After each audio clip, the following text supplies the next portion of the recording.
It's over, Maya. Shortly after our daughter was born, was the divorce worth everything you lost?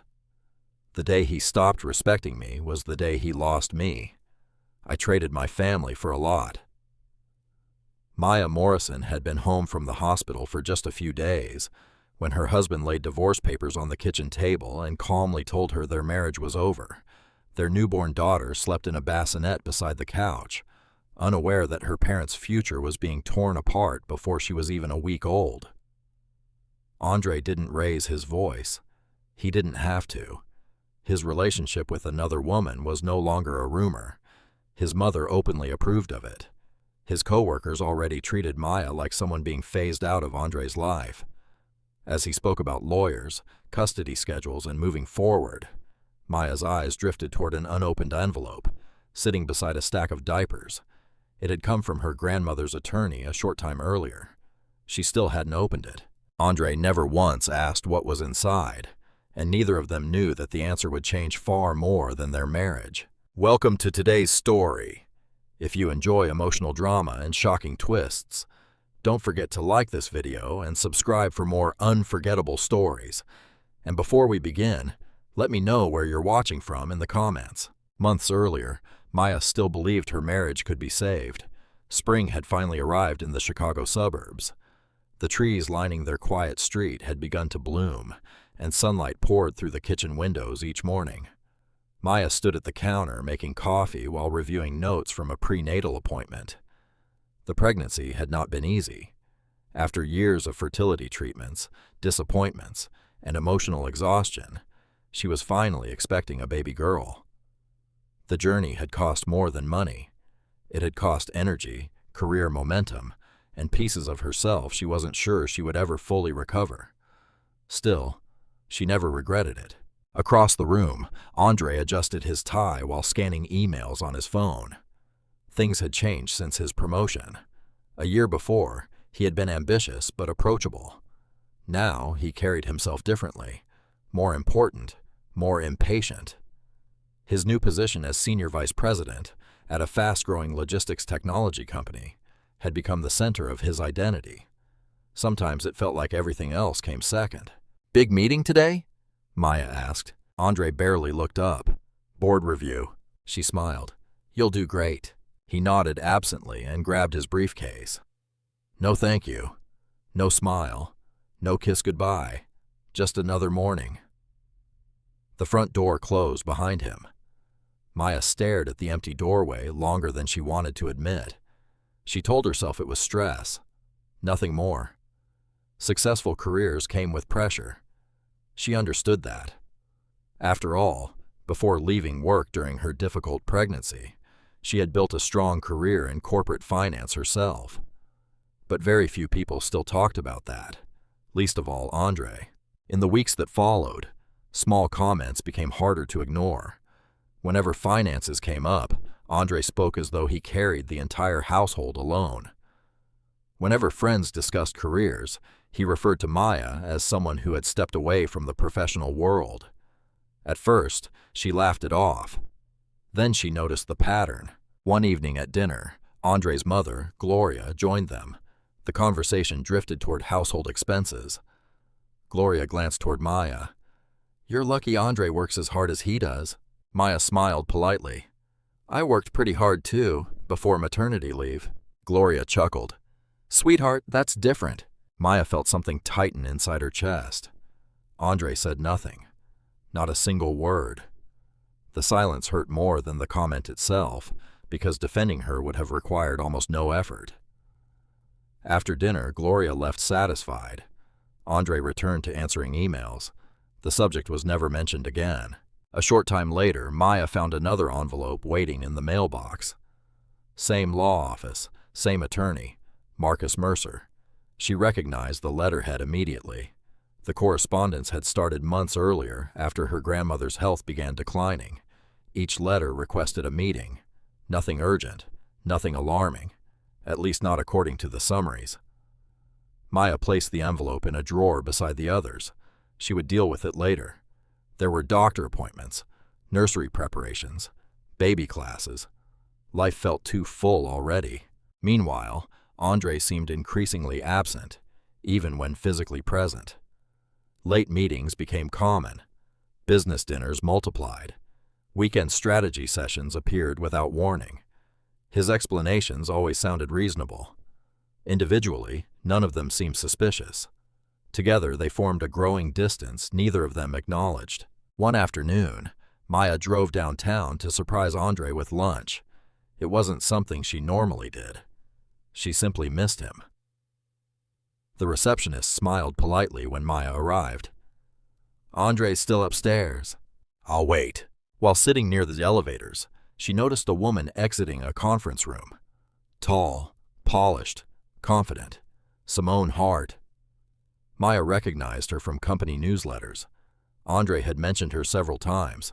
A highly recruited corporate strategist, fast-rising, exceptionally talented. According to Andre, Simone crossed the lobby speaking into her phone. She didn't see Maya. A moment later, Andre appeared from another hallway. His expression softened instantly when he saw Simone. They exchanged a quick conversation, too far away to hear, too familiar to ignore. Then Simone left.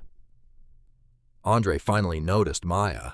For a split second, surprise flashed across his face. Not happiness, surprise.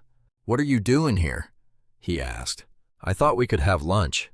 "Oh," just one word. "Oh." The disappointment settled quietly inside her. They ate together anyway. The conversation felt forced. Andre checked his phone repeatedly. Twice he mentioned Simone's name while discussing a new project. 3 times, without realizing it, he smiled more talking about work than talking to his wife. That night, Maya lay awake staring at the ceiling. She wanted to believe she was imagining things. Pregnancy hormones, stress, fear, anything except what her instincts were telling her. The next evening, Andre texted that he would be working late again. Near evening, Maya drove to the office parking garage to drop off a folder he had forgotten at home.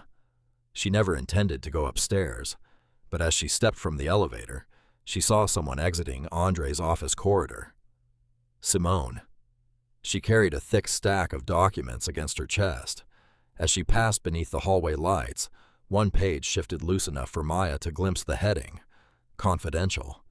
Simone looked around quickly before disappearing toward the elevators. Then Maya noticed something else. Andre's office door was still open, and the light inside was on. She stood frozen in the hallway. For the first time, the uneasy feeling she'd been pushing away no longer felt like imagination. It felt like a warning. Maya did not move at first. She stood near the elevator with Andre's forgotten folder pressed against her chest, watching the hallway where Simone had disappeared. The office was mostly empty now. Only a few lights remained on behind glass walls. The place smelled faintly of coffee, carpet cleaner, and the kind of ambition people wore like perfume. Andre's office door stayed open. Inside, his desk lamp glowed over scattered papers. His suit jacket hung on the back of his chair. His laptop was still awake but angled away from the door. Maya knew she should step forward, call his name, hand him the folder, and leave. Instead, she waited. A few seconds later, Andre came out of a side conference room with his phone in his hand. He looked relaxed until he saw her. "Maya," he said, stopping short. "What are you doing here?" She lifted the folder. "You forgot this." For a moment, he did not take it. His eyes flicked past her toward the elevators, the same direction Simone had gone. Then he moved quickly, almost too quickly, and reached for the folder. "You shouldn't be driving downtown this late," he said. It sounded like concern, but it did not feel like concern. "I was trying to help."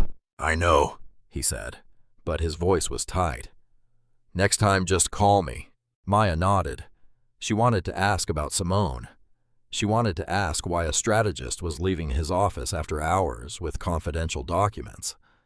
She wanted to ask why he looked more guilty than grateful. But the baby shifted inside her, a slow pressure beneath her ribs, and suddenly she felt too tired for the answer. On the drive home, she kept one hand on the steering wheel and the other near her stomach. The city lights stretched across the windshield. Andre's words sat beside her like a stranger. Next time, just call me.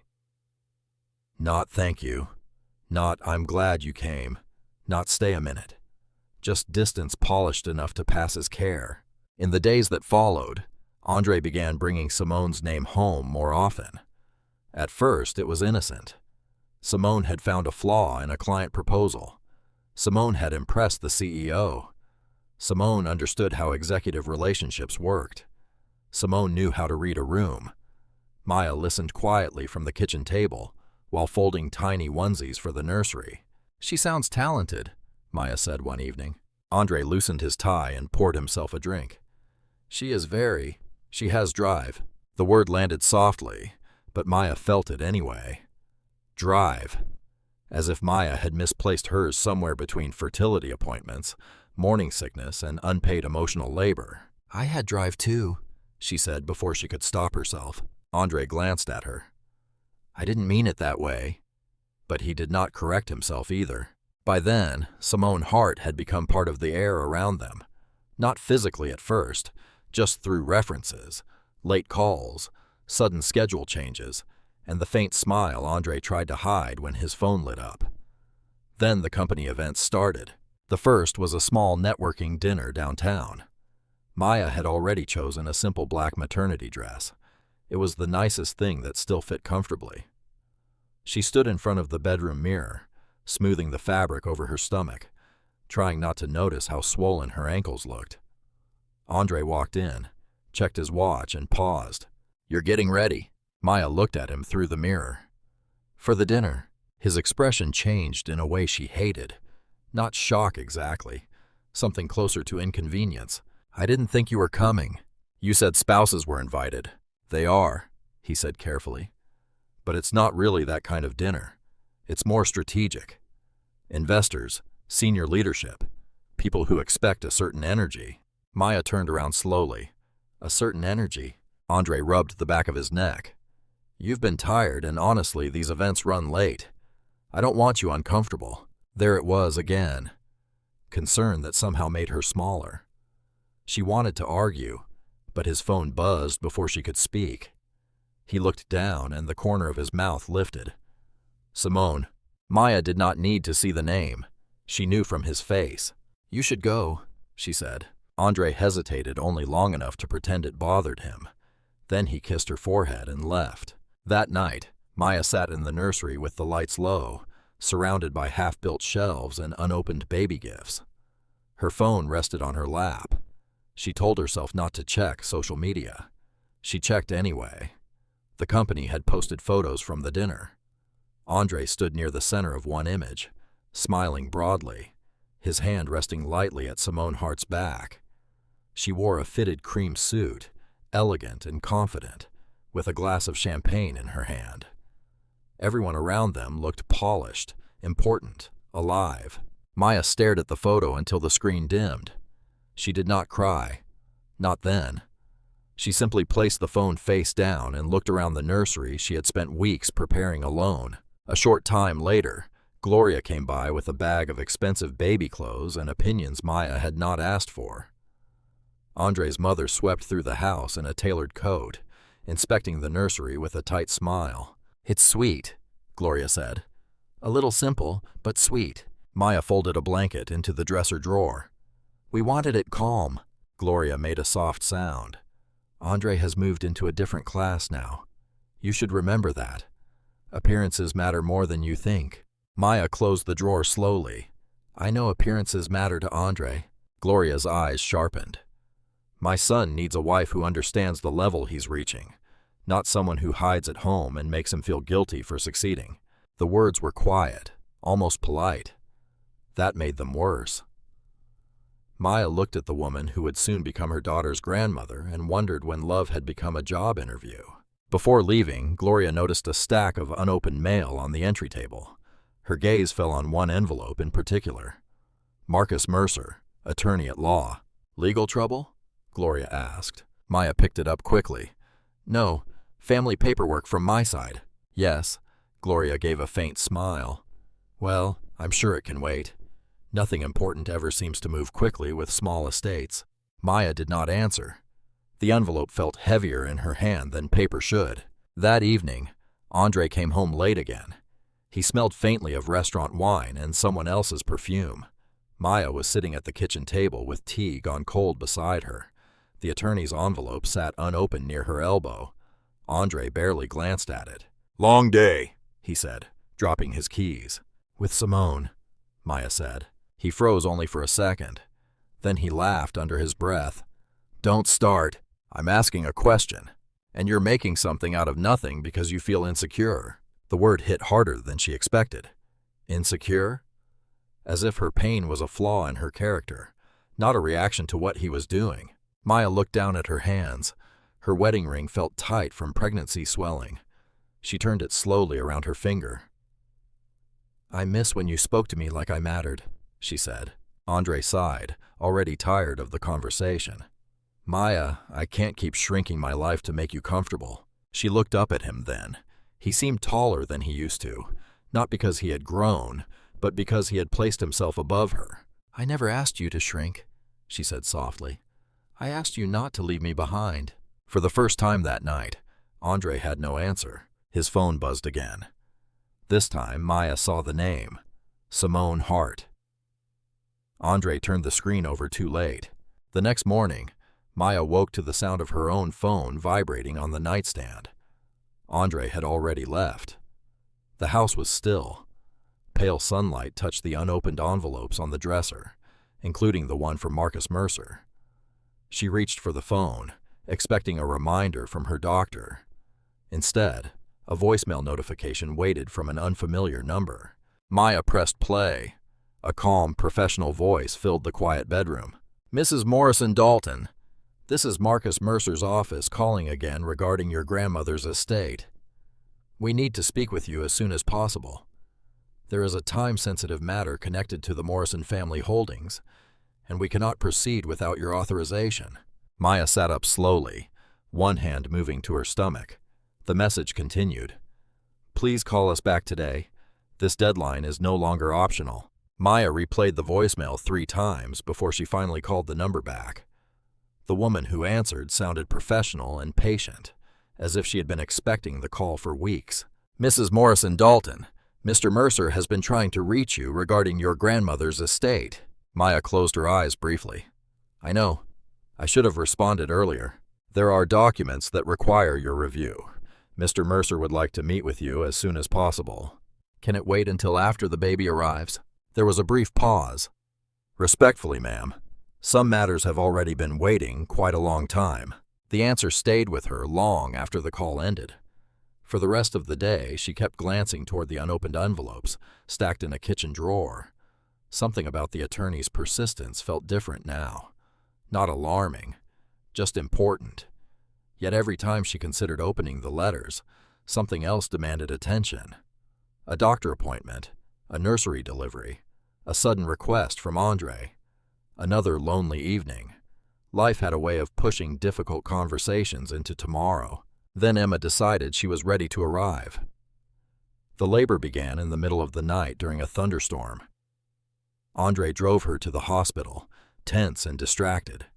He held her hand when contractions became unbearable. He spoke softly when nurses entered the room. For a few hours, Maya allowed herself to believe everything would be okay. Their daughter was born just after sunrise. Healthy, beautiful, perfect.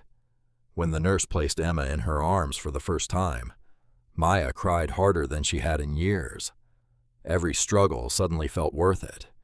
Every injection, every failed treatment, every sleepless night. Emma wrapped tiny fingers around Maya's thumb and held on. Andre smiled for photos. He kissed Emma's forehead. He even kissed Maya. From the outside, they looked like a family beginning a new chapter. But something was missing. The warmth disappeared whenever cameras were gone. The distance returned whenever they were alone. Andre spent more time looking at his phone than looking at his daughter. He left the hospital frequently for important calls. Once Maya woke from a nap and found his chair empty. Another time she overheard him speaking quietly in the hallway. His voice softened in a way she hadn't heard in months. Not with her, with someone else. She never heard the name. She didn't need to. The answer already lived in her stomach like a stone. By the third day, Andre announced he needed to return to work. "Already?" Maya asked. "The company needs me." "The company always needs you." He looked away.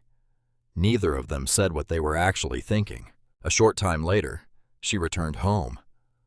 The house looked exactly the same, but it felt different. The silence felt heavier. Andre arrived late that evening, carrying takeout containers and excuses he barely touched either. The next morning, Maya found herself alone again with Emma sleeping nearby. She was exhausted, sore, emotionally raw. Motherhood had barely begun. Then she heard Andre's car pull into the driveway. Relief flickered briefly. Maybe he had taken time off. Maybe they could finally talk. Maybe. The front door opened. Andre walked inside, carrying a leather portfolio. His expression was strangely calm. Too calm. "Can we sit down?" he asked. Maya immediately felt cold. He set the portfolio on the kitchen table and opened it. Legal documents appeared. Her heart dropped before she read a single word. "Andre," she whispered. He avoided her eyes. "I think we both know this isn't working anymore." The room seemed to shrink. Emma slept quietly in the bassinet near the couch. The dishwasher hummed softly in the background. Outside, a lawnmower passed somewhere down the street. Normal sounds, an ordinary day, yet everything was changing. "You're giving me divorce papers," she whispered. Andre exhaled slowly. "This has been coming for a long time."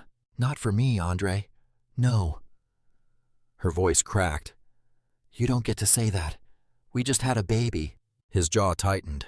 "I stayed longer than I should have because of the pregnancy." The words hit harder than shouting ever could. For several seconds, she simply stared at him. Not because she didn't understand, because she finally did. The distance, the secrecy, the late nights, Simone. Every piece suddenly fit together. "You're with her." Andre rubbed his forehead. "I didn't come here to discuss Simone." Which was answer enough. Maya looked toward her daughter. Emma slept peacefully, too young to understand that her family had already been broken apart. "What exactly are you asking for?" "A clean separation." Andre slid documents toward her. "There are proposed custody arrangements, property terms, financial support. You already prepared all of this. It's better to be organized. Organized. As if ending a marriage were an accounting project. As if a newborn child were another calendar obligation." Maya flipped through pages she could barely see through tears. Andre continued speaking. Lawyers, schedules, future arrangements, moving forward. The language sounded professional, efficient, emotionless. Then he said something that made everything worse. "You don't need to worry about legal costs. I'll handle everything." The implication was obvious. He believed she couldn't. He believed she had nowhere else to turn. No resources, no leverage, no real options. Just a dependent wife recovering from childbirth. Maya said nothing. Not because she agreed, because she was too tired to fight. Eventually, Andre stood. "Take a few days to review everything." He walked toward the door, then paused. "One more thing." Her stomach tightened. "I moved most of the shared funds into separate accounts until the attorney sorted things out." Maya stared at him. "You did what?" "It's temporary." "Temporary?" Like the marriage, like his promises, like everything she once trusted. The front door closed behind him. Silence flooded the house. For a long time, Maya remained seated at the table. Emma stirred softly nearby. The divorce papers sat untouched. Then her eyes drifted toward the stack of unopened mail near the counter. Among baby supply receipts and hospital paperwork sat the familiar envelope. Marcus Mercer, attorney at law. For the first time, she reached for it. Her hands trembled slightly as she opened the seal. Inside were several pages. She began reading. The first page made her sit up straighter. The second made her read slower. By the third page, every trace of exhaustion had disappeared from her face. Outside, evening shadows stretched across the yard. Inside, Maya carefully picked up her phone. Then she dialed a number she had ignored for months. When Marcus Mercer answered, she spoke only one sentence. I think we need to meet immediately. Marcus Mercer's office occupied the top floor of a quiet building overlooking downtown Chicago. There were no flashy signs outside, no marble statues in the lobby, just polished wood, discreet security, and the kind of silence that usually surrounded expensive decisions. Maya arrived carrying Emma in a car seat and a diaper bag over one shoulder. She felt exhausted, not only physically, emotionally. A short time earlier, she had been planning a future as a wife and mother. Now she was preparing for divorce while trying to understand a legal letter she barely recognized. A receptionist greeted her immediately. "Mrs. Morrison Dalton, Mr. Mercer is expecting you." The use of her maiden name caught her attention. Not Maya Dalton, not Mrs. Andre Dalton. Morrison. The name felt strangely unfamiliar. Marcus Mercer stood when she entered his office. He appeared to be in his 60s, neatly dressed with silver hair and the calm confidence of someone who had spent decades managing complicated family matters. His expression softened when he saw Emma. "She's beautiful," he said. "Thank you." He waited until Maya sat down before speaking again. "First, I'm sorry about your grandmother." A knot tightened in Maya's chest. Her grandmother, Eleanor Morrison, had passed away months earlier. During pregnancy complications and marital problems, grief had quietly moved into the background. Now, it returned all at once. "She was stubborn," Maya said with a sad smile. Mercer laughed softly. "That is a very accurate description." For a moment, the room felt lighter. Then he opened a thick file resting on his desk. Everything changed. "Your grandmother instructed us to delay certain disclosures until specific legal conditions were met," he said. Maya frowned. "What kind of disclosures?" Mercer slid several documents across the desk. Financial trusts, investment structures, ownership interests. The words sounded familiar. She had spent years working in finance before leaving her career during pregnancy. Yet none of this made immediate sense. "What does any of this have to do with me?" Mercer looked directly at her. "Everything." The room suddenly felt smaller. "You were named successor beneficiary years ago." Maya blinked. "Years ago?" "Yes." "Why didn't anyone tell me?" "Your grandmother specifically requested confidentiality," Mercer said. He opened another folder. "She believed public knowledge would affect your relationships." The statement lingered between them. Relationships, marriage, family, friendships. People treated differently when money entered the conversation. Maya looked down at the documents again. Trust names, holding companies, partnership structures, signatures. Pages and pages of legal language. Her grandmother had built an entire system she never fully discussed. "You're saying she left all this to me?" "Not immediately," Mercer said. "Control transfers occur through several stages." The answer was careful, precise, almost deliberately incomplete. Maya noticed. "What aren't you telling me?" Mercer smiled slightly. "Quite a lot, actually." For the first time that day, curiosity replaced fear. He spent the next hour explaining the framework. Not the numbers. Not yet. The structure. Multiple trusts. Long-term investments. Family holdings. Voting interests. Successor responsibilities. The more Maya listened, the more she realized her grandmother had lived a very different life than most people knew. Even Maya herself, the woman who baked pies every Thanksgiving and sent handwritten birthday cards, apparently managed business relationships stretching back decades. Somehow the image felt impossible and completely believable at the same time. When the meeting ended, Mercer handed her another folder. "Review these carefully." Maya glanced at the cover page. Morrison Holdings. The name appeared repeatedly throughout the documents. She had never heard it mentioned growing up. "Is Morrison Holdings a company?" "A holding company," Mercer said. "Large. Significant." That answer felt intentional, too. Every response revealed something while hiding something else, as if he were opening a door inch by inch. Outside the office, Maya sat in her car for nearly 20 minutes before starting the engine. Emma slept peacefully in the back seat. The city moved around them. People walked to lunch. Traffic lights changed. Life continued normally. Yet nothing felt normal anymore. That evening, Andre called, not to ask about Emma, not to check on Maya, to discuss paperwork. I emailed revisions to the custody proposal. Maya stared out the kitchen window while holding the phone. Already the attorneys wanted movement. Of course they did. Everything in Andre's world moved according to schedules now. Targets, deadlines, deliverables. Human feelings simply created delays. "How was your day?" she asked quietly. There was a pause. "Fine." He didn't ask about hers. He never asked about the attorney meeting. In fact, he still seemed completely unaware that it mattered. That ignorance was becoming increasingly obvious. Andre believed the future belonged entirely to him. The successful executive, the provider, the one with options.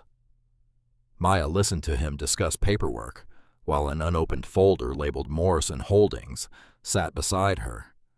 Eventually, he ended the call. Neither said goodbye. A short time later, Mercer requested another meeting. This one felt different from the beginning. Additional attorneys attended. More documents waited on the conference table. The atmosphere was more formal, more serious. Mercer opened a presentation folder. Inside were organizational charts showing ownership structures. Some names meant nothing to Maya. Others triggered distant memories, old family conversations, references she never understood. "Your grandmother maintained controlling interests through multiple entities," Mercer explained. Maya slowly turned pages. Then she froze. One familiar corporate logo appeared among the charts. Her pulse quickened. She recognized it immediately. The logistics technology company where Andre worked. She looked up. "There has to be a mistake." "There isn't." Mercer adjusted his glasses. "Morrison Holdings has maintained a substantial ownership position for many years." The words landed harder than anything she had heard since Andre served divorce papers. Andre spent years climbing the corporate ladder. Late nights, promotions, business dinners, board presentations, all inside a company connected to a family structure he never even knew existed. A strange feeling settled over Maya.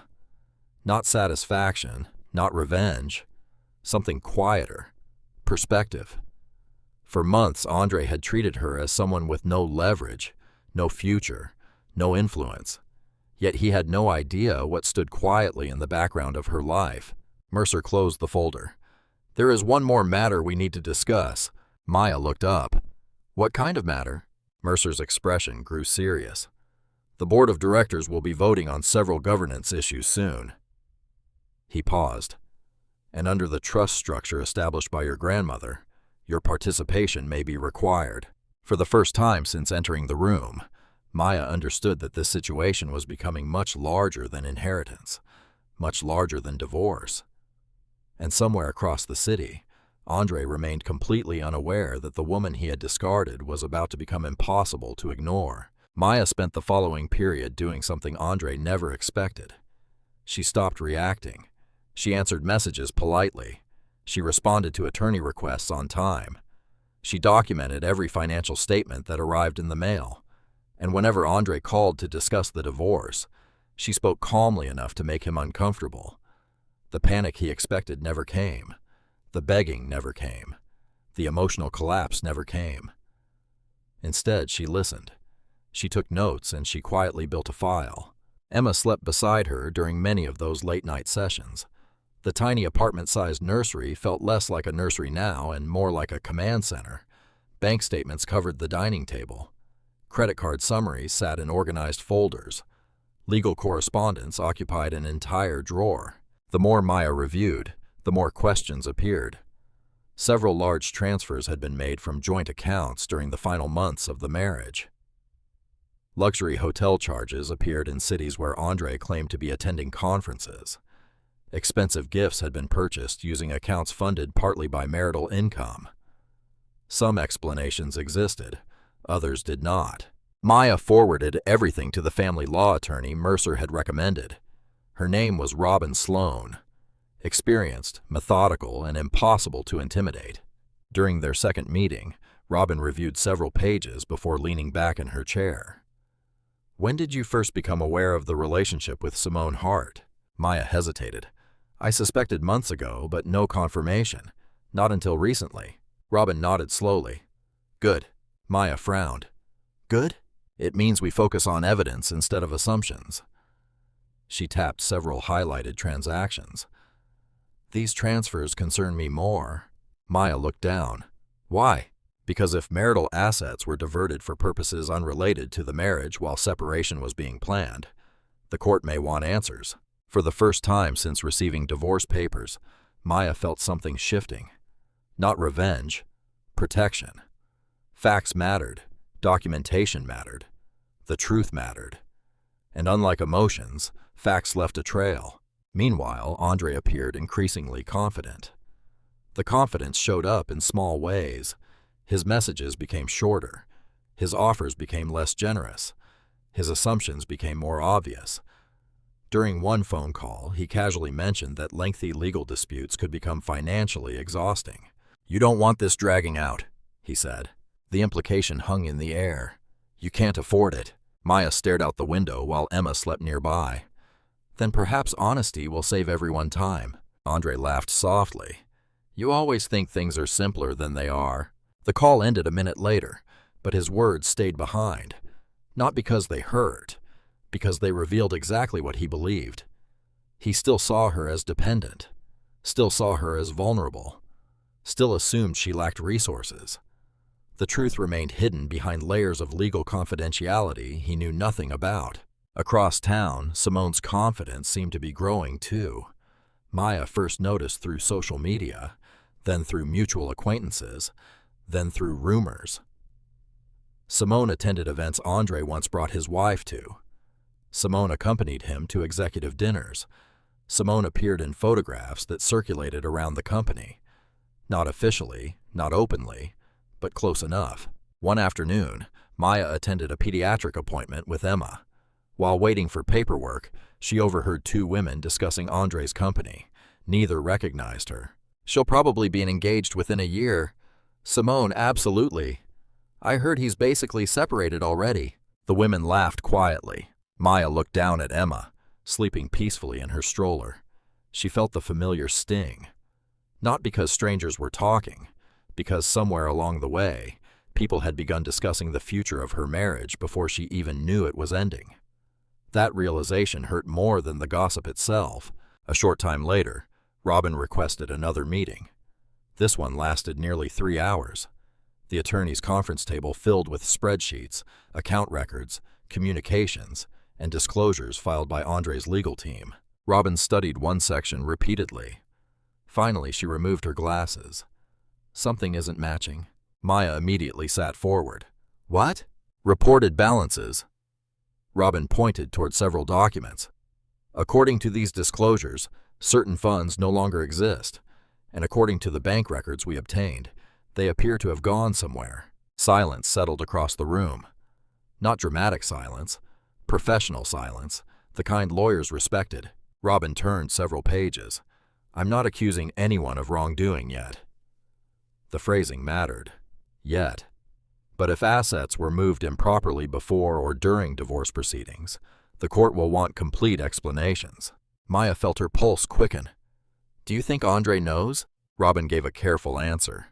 "I think somebody made decisions expecting those decisions would never be examined closely." That night, Maya sat alone after putting Emma to bed. Rain tapped softly against the windows. The house felt different now. Not happier, not easier, but stronger somehow. For months she had measured her value through Andre's eyes, through his disappointment, his neglect, his growing attraction to someone else. Now she was beginning to see things differently. Not because of money, not because of inheritance, because she was finally seeing reality clearly. Her phone vibrated. A new email had arrived. Sender, Marcus Mercer. Subject, Morrison Holdings Governance Update. Maya opened it immediately. The message was brief, professional, direct. A board vote had been scheduled soon. Attendance from key trust representatives would be required. Several governance matters affecting major portfolio holdings would be considered. Attached below was a confidential agenda. Maya scanned the first page, then froze. Halfway down the document, she recognized a familiar corporate name, Andre's company. Her eyes moved slowly across the line. The upcoming vote could directly affect board oversight and executive leadership structures. For a long moment, she simply stared. Somewhere in Chicago, Andre was likely planning his future, preparing for promotions, building a life with Simone, assuming complete control of the narrative, completely unaware that a boardroom he had spent years trying to impress was about to become the last place he ever expected to see Maya Morrison. Andre arrived at headquarters before 7 that morning. The quarterly governance meeting was one of the most important events of the year. Several board members would attend in person. Investors were watching closely. Senior leadership positions were expected to be discussed. For weeks, rumors had circulated through the executive floor. A restructuring, new oversight initiatives, possible promotions. Andre intended to be part of that future. As he stepped from the elevator, he felt confident for the first time in months. The divorce was progressing. Simone was openly part of his life now. The uncertainty surrounding Maya seemed largely behind him. At least that was what he believed. The boardroom occupied the top floor of the building. Floor-to-ceiling windows overlooked downtown Chicago. A long walnut table stretched across the center of the room. Nameplates had already been arranged. Andre greeted several executives. Simone arrived minutes later carrying a portfolio. She smiled at him, professional, controlled, but familiar enough that people noticed. Neither seemed concerned anymore. Why would they be? The marriage was ending. The future was waiting. Then the atmosphere shifted. Several unfamiliar individuals entered the room accompanied by corporate counsel. Not consultants, not auditors, senior representatives. The room grew noticeably quieter. One executive leaned toward another. "Those are Morrison people." Andre heard the comment but paid little attention. The name meant nothing to him. The meeting began. Routine reports came first. Revenue projections, operational updates, forecasts. Everything felt normal until corporate counsel stood. "Before proceeding to governance matters, I'd like to welcome representatives of Morrison Holdings." The room became still. Andre watched several board members straighten in their seats. The reaction surprised him. Apparently, Morrison Holdings carried more influence than he realized. A side door opened. 3 individuals entered. A senior attorney, a trust administrator, and one more person. Andre felt the blood drain from his face. Maya. For a moment, he genuinely believed he was mistaken. Sleep deprivation, stress, anything else. But it was her. She walked calmly beside the others, carrying a leather portfolio. Not nervous, not uncertain, not the frightened woman who had received divorce papers weeks earlier. She looked composed, healthy, focused. The room watched her enter. No one questioned her presence. No one looked surprised except Andre and Simone. Andre stared as Maya took a seat near the front of the room, directly beside the trust administrator, directly across from the chairman. "What is she doing here?" Simone whispered. Andre had no answer. Neither did anyone sitting nearby. The chairman cleared his throat. "Before today's vote, certain trust representation matters must be formally acknowledged for the record." Documents were distributed. Andre scanned the first page. His confusion deepened immediately. The name appeared repeatedly. Maya Morrison Dalton, successor trustee, representative, beneficiary delegate, voting authority. The words blurred together. None of it made sense. He looked across the table. Maya never once looked in his direction. Corporate counsel continued speaking. "Morrison Holdings has maintained a significant ownership position within the company through multiple affiliated structures for many years." Andre's stomach tightened. Years. Not weeks. Not months. Years. This was not some sudden acquisition. Not a revenge scheme. Not a post-divorce maneuver. It had existed long before the marriage collapsed. Long before Simone. Long before any of this. The realization unsettled him more than anger would have. Everything he thought he understood suddenly felt incomplete. The presentation moved forward. Ownership charts appeared on large screens. Trust structures, governance relationships, voting rights, historical holdings. Andre recognized company names throughout the portfolio. Transportation, technology, infrastructure, logistics, The scale exceeded anything he imagined. Simone leaned closer. How much does this family actually own? Andre remained silent, because he didn't know.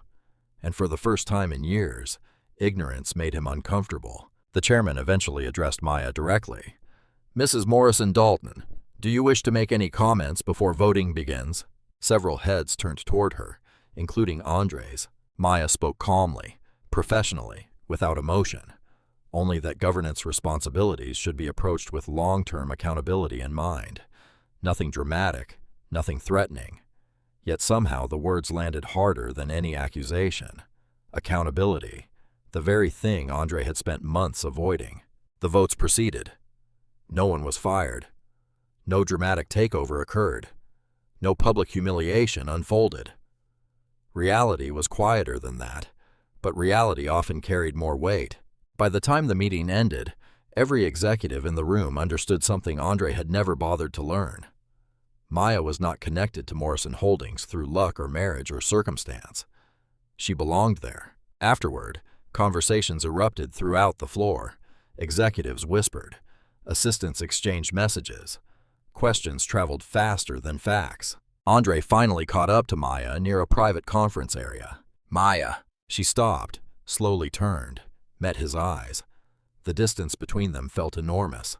What was that? He asked. A flicker of sadness crossed her face. Not satisfaction, not triumph. Sadness. You never asked. Andre stared at her. What does that mean? When the letters arrived? Her voice remained calm. When my grandmother died? Another pause. When I spent months trying to tell you something mattered. The memories hit him all at once. The unopened envelopes. The attorney. The conversations he dismissed. The assumptions he never questioned. Andre suddenly realized there had been clues everywhere. He simply chose not to see them because he thought he already knew who Maya was and who she wasn't. Before he could respond, the trust administrator approached. Mrs. Morrison? We're ready. She nodded, then looked back at Andre one final time. Not angrily, not cruelly, just differently, as though she finally understood something about him that could never be unseen. Moments later, she disappeared into another conference room with senior representatives from Morrison Holdings. Andre remained standing alone in the hallway. Across the building, phones continued ringing. Meetings continued. Business continued.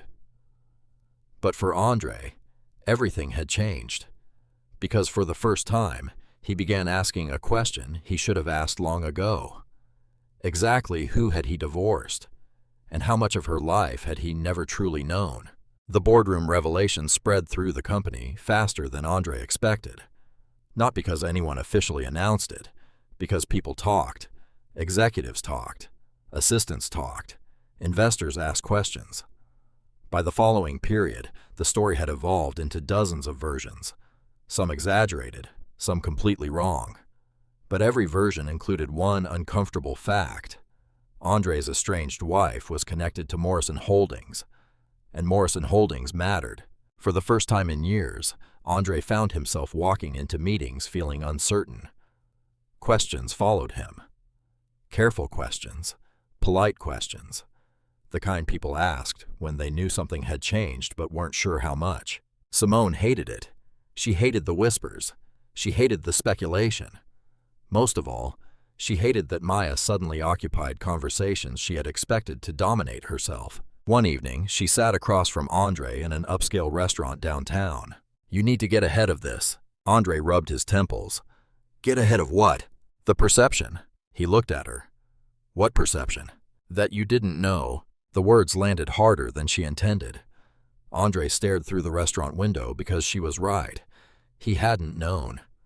Not about the trusts, not about Morrison Holdings, not about the inheritance structure, not about any of it.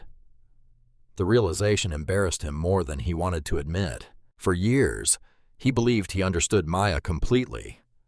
Now, he wasn't sure he had ever truly paid attention. Meanwhile, Maya's life moved in an entirely different direction. The legal process accelerated. Depositions were scheduled.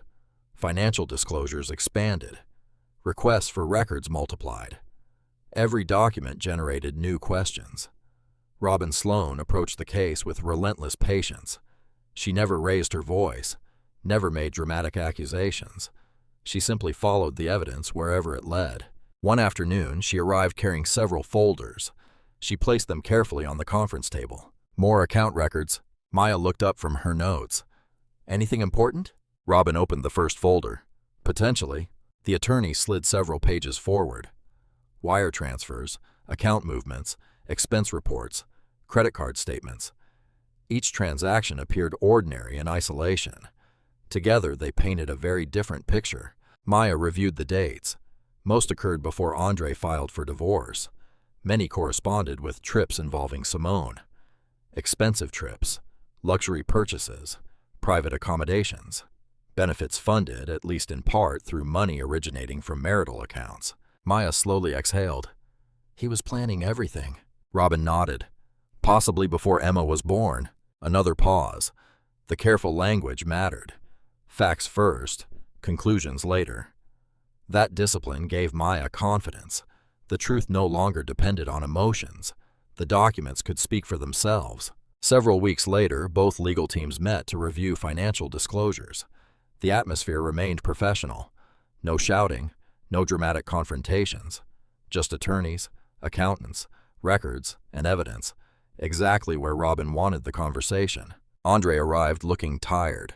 The confidence that once surrounded him had faded around the edges. Not completely, but enough to notice. When questions arose regarding certain transfers, his attorney requested clarification. When additional accounts appeared, more clarification followed. Then another issue emerged. Several reported balances failed to align with independent banking records. The discrepancy wasn't enormous, but it existed, and once identified, it could not be ignored. Andre's attorney requested time to review. Robin simply nodded. No celebration, no attack, just documentation. As everyone gathered papers, Andre finally found himself alone with Maya in a conference room hallway. For a moment, neither spoke. The silence felt strangely familiar, like the silence that had lived inside their marriage long before the divorce. Andre looked exhausted, older somehow. "What happens now?" he asked quietly. Maya considered the question. "The legal process continues." "I meant us." The word surprised her. Us?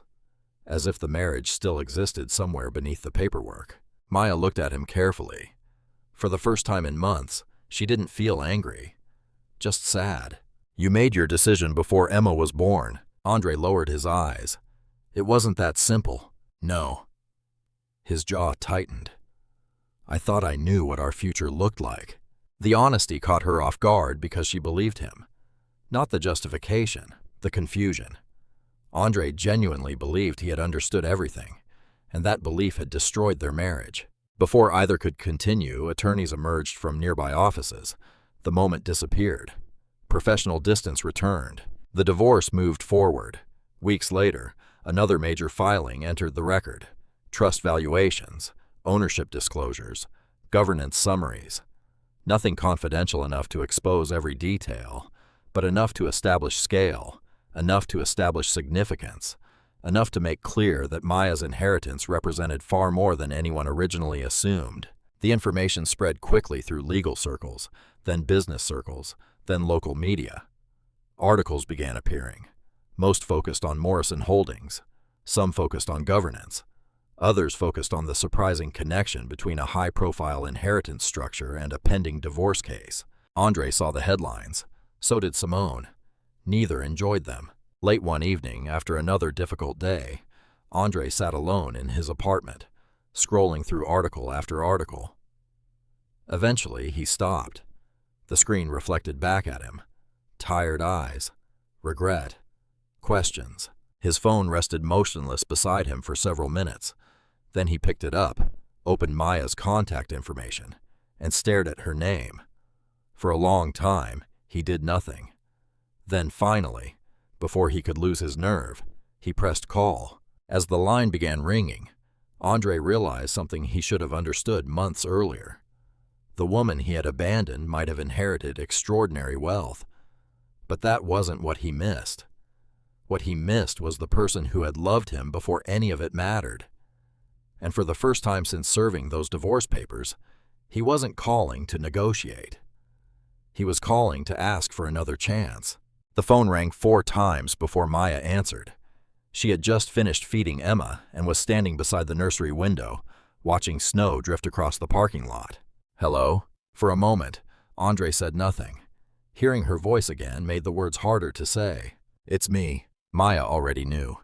The silence between them carried too much history for introductions.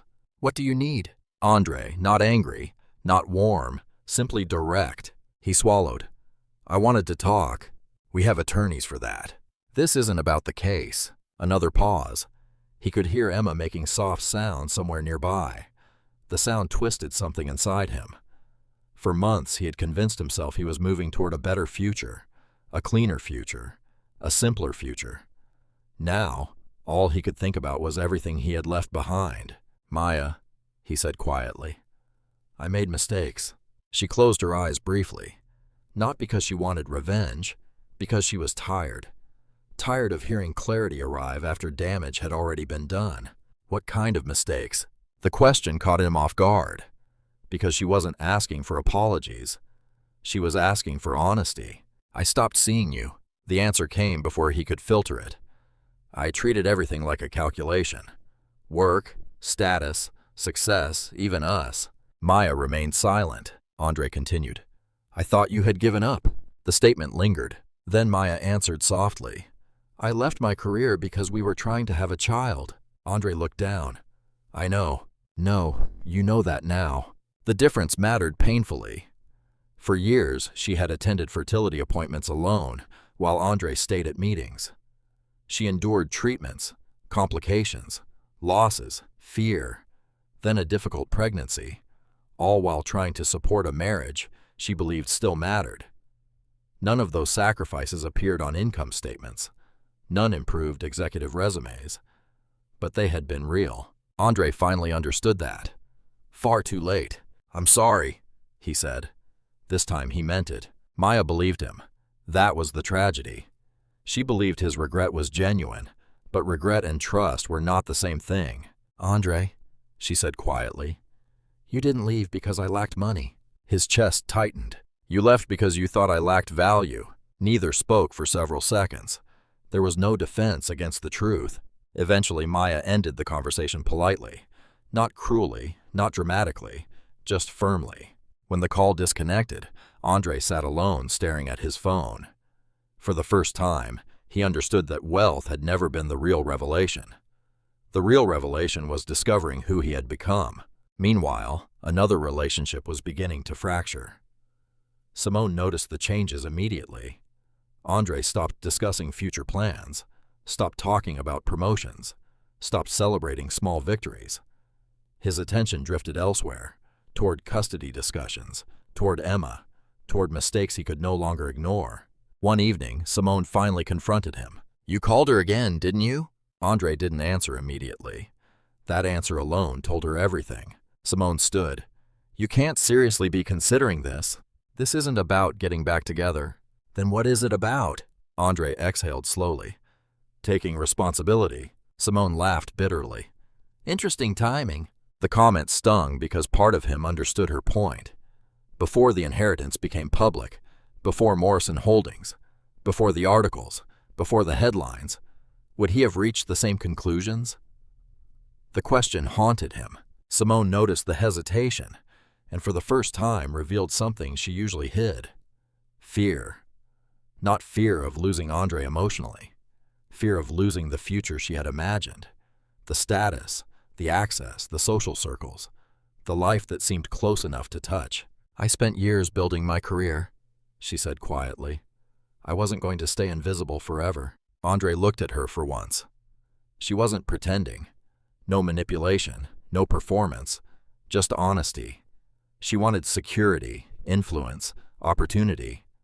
She believed Andre represented all three, and she had convinced herself Maya was simply an obstacle, not a person, not a wife, not a mother, an obstacle.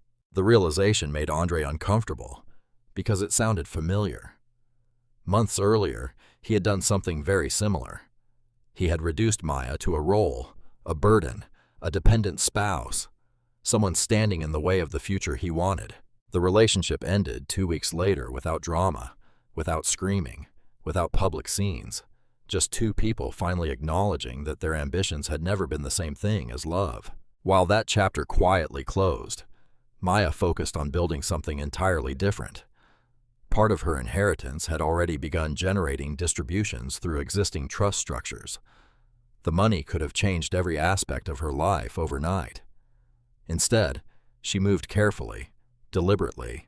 Mercer introduced her to several nonprofit directors her grandmother had supported, family programs, housing initiatives, organizations helping women leave unstable relationships. Maya listened more than she spoke. She recognized pieces of herself in many of their stories, not identical circumstances, but familiar feelings. Fear, isolation, the quiet belief that nobody would help. Several months later, she committed funding to expand transitional housing and counseling services for new mothers. The decision never appeared in newspapers. She preferred it that way because healing rarely happened in headlines. It happened in ordinary rooms where people finally felt safe enough to breathe. One afternoon, after touring one of the facilities, Maya returned home carrying Emma in her arms. Mercer was waiting in the living room. Another package rested on the coffee table. The box looked old, carefully preserved, almost forgotten. "What is it?" Maya asked. Mercer smiled slightly. "The final item from your grandmother's estate." Maya stared at the package. Everything else had already been transferred. The trusts, the documents, the governance records, the inheritance. This was different, smaller, personal. Slowly, she sat down and opened the box. Inside rested a sealed envelope addressed in elegant handwriting. To Maya. Her hands trembled slightly, because somehow she already knew. Whatever waited inside that envelope was not about money, and it might change the way she understood her entire life. Maya opened the envelope carefully. The paper inside had yellowed slightly with age. The handwriting was unmistakable, her grandmother's. For a moment, she simply stared at the first line. Then she began reading. The letter contained no instructions about trusts, no discussion of holdings, investments, or succession plans. Instead, it spoke about choices, about character, about the danger of confusing wealth with worth. Her grandmother admitted that she had deliberately delayed portions of the inheritance because she wanted Maya to build a life before discovering what waited behind the family name. She wanted her granddaughter to know who she was without money, to learn resilience without privilege, to understand compassion before power. Near the end of the letter, one sentence stopped Maya completely. "The greatest inheritance is not what people leave you. It is the person you become before you receive it." Tears blurred the page. Not because of the money, not because of the family empire, because suddenly the entire journey made sense. The years of ordinary life, the sacrifices, the struggles, even the heartbreak. For so long, she believed she had lost everything when Andre left. Now she realized she had never lost herself, and that mattered more than any balance sheet. Months turned into years.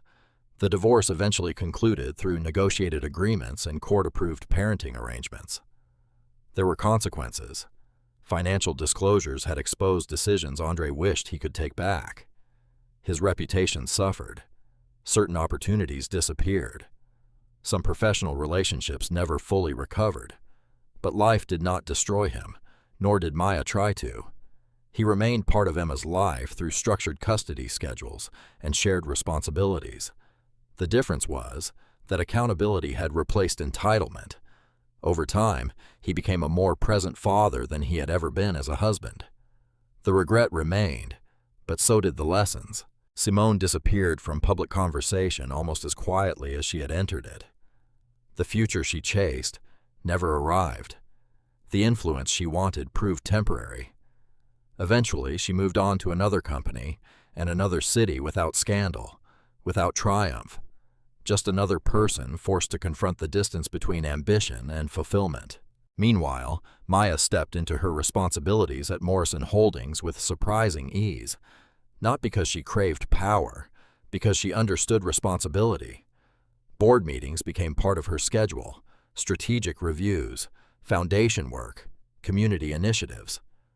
Yet the center of her life never changed: Emma.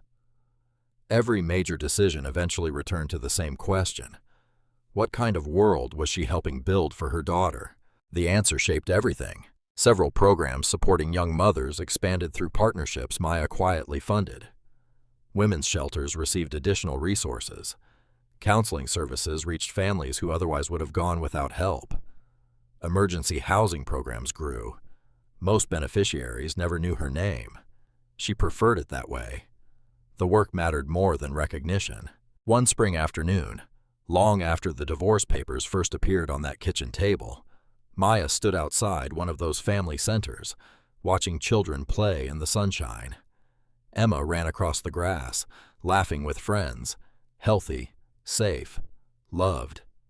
The sound carried through the warm air. Maya smiled, not because life had become perfect, because peace had finally replaced survival. The hidden strength everyone failed to understand had inherited far more than money. She had inherited a chance to choose who she wanted to become, and she chose kindness over bitterness, purpose over revenge, dignity over resentment. As Emma ran back toward her, Maya bent down and opened her arms. Her daughter crashed into a hug. The future stretched ahead of them, not defined by betrayal, not defined by inheritance, but by what they would build next. And perhaps that was the real justice all along. If this story reminded you that respect should come before wealth, and character should matter before status, feel free to share your thoughts and experiences below.